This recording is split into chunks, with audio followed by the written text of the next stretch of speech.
దశాబ్ద కాలం నుంచి ఎదురు చూస్తున్న రోజు రానే వచ్చింది. మరికొన్ని రోజుల్లో ఆ కోదండ రాముడు తన జన్మస్థానంలో కొలువుదీరబోయే సమయం ఆసన్నమైంది. ఆ అద్భుతమైన ఘట్టం కోసం కోట్లాది మంది ప్రజలు వేయి కళ్లతో ఎదురుచూస్తున్నారు. ఎంతో కన్నుల పండువగా జరగనున్న రామ మందిర ప్రతిష్టాపన కోసం భక్తులంతా అయోధ్య వైపు చూస్తున్నారు. ఇక ఈ రామ మందిరం ప్రారంభోత్సవాన్ని ఈ నెల 22న దేశ ప్రధాని నరేంద్ర మోదీ చేతుల మీదుగా జరగనుంది. ఇదిలా ఉంటే గతంలో ఈ అయోధ్య రామ మందిర నిర్మాణానికి భారీ ఎత్తున నిధులు సమకూరిన సంగతి తెలిసింది. దేశవ్యాప్తంగా చాలామంది ప్రముఖులు భక్తులు ఈ రామ మందిర నిర్మాణం కోసం విరాళాలు సమర్పించారు. కాగా తాజాగా ఈ అయోధ్య రామాలయం కోసం ఇంతవరకు ఎంత మొత్తంలో నిధులు సమకూరాయనే ప్రశ్న చాలా మందిలో మెదులుతూ ఉంది. అయితే రామ మందిరం కోసం ఎవరు ఎంత విరాళం ఇచ్చారో తెలుసుకుందాం. అయోధ్య రామ మందిర నిర్మాణం అనేది హిందువుల చిరకాల స్వప్నం. నూతన రామాలయ నిర్మాణానికి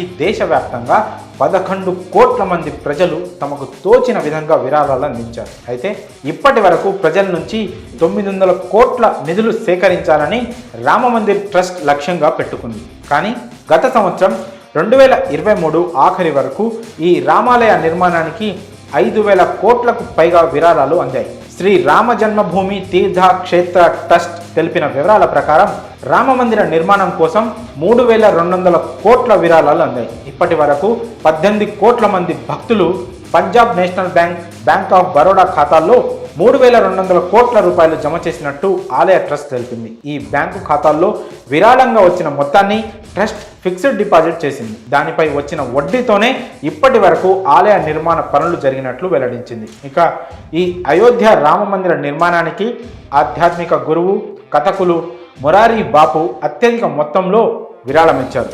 దాదాపు 11.3 కోట్ల రూపాయల విరాళం అందించారు. దీంతో పాటు USA, కెనడా, యునైటెడ్ కింగ్డమ్లోని అతని అనుచరులు సమిష్టిగా విడివిడిగా 8 కోట్ల వరకు విరాళం ఇచ్చారు. అలాగే గుజరాత్కు చెందిన వజ్రాల వ్యాపారి గోవింద్ భాయ్ ధోలాకియా రామ మందిర నిర్మాణానికి 11 కోట్లు విరాళంగా అందించారు.